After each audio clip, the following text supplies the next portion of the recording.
Gandang araw sa lahat. Narito naman tayo para sa isang episode ng ating mga kwento tungkol sa mga tunay ng breeder ng Pilipinas. Sa ating episode, narito ang isang kwento ng tunay na sabungero na may titulong Si Mang Piping ang Batangas, ang tahimik na hinyo ng palo at palahi.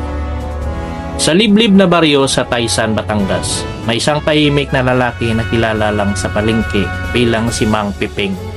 Walang farm, signage, walang social media, walang yabang. Pero kapag tinanong mo ang mga veteranong sabungero sa Timog Katagulugan, alam nila agad kung sino siya.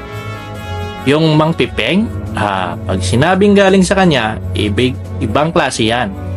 Hindi siya galing sa mayamangkan, anak siya ng isang magsaka at tindira ng kakanin. Bata pa lang namulat na siya sa sabungan, pero hindi bilang mananari. Siya yung batang tagalinis ng bulangan, taga-awa ng away ng mga mananabong at minsan tagatakbo ng pustang panghimagas. Noong siya'y 15 anyos, isang mamang dayo ang nagbigay sa kanya ng isang pares ng lemon at gray.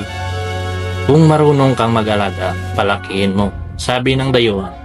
Hindi na niya nakita muli ang mama, pero iyon ang simula ng kanyang hilig at paglalakbay sa pagpalahi. Wala siyang breeding book, wala siyang imported pellets. Ang meron lang siya ay disiplina, obserbasyon at malalasakit. Araw-araw gigising siya bagong tilaok ng unang manok, magbubunot ng damo para sa patoka, magbibigay ng paligo mula sa pinapapakuloang dahon ng bayabas at maglalakad kasama ang kanyang manok para masanay sa klima, amoy at ingay ng paligid. Hindi ako nagparami, ani ni Mang Piping. Pili lang dito sa akin, mas malaga ang kalidad kaysa sa dami. Tuwing Abril at Mayo, isa lang ang sinasali niya sa 5-cock derby. Hindi palaging nananalo pero tuwing mananalo, napatingin ang mga tao kasi ang manok niya ay parang may sariling isip. Marunong sumayaw sa palo, marunong magbasa ng kalaban. Maraming nagtangkang bumili ng bloodline niya, may nag-alok ng 100,000 piso para sa isang trayo. Hindi siya pumayag, hindi lahat nabibili. Yon iba, pinamamana. Ngayon, si Mang Piping ay 18 taong gulang. Daw ng kanyang mga anak, may sariling trabaho na, pero ang bunsong anak na si Jonas ay nagsimula na rin magpalahi.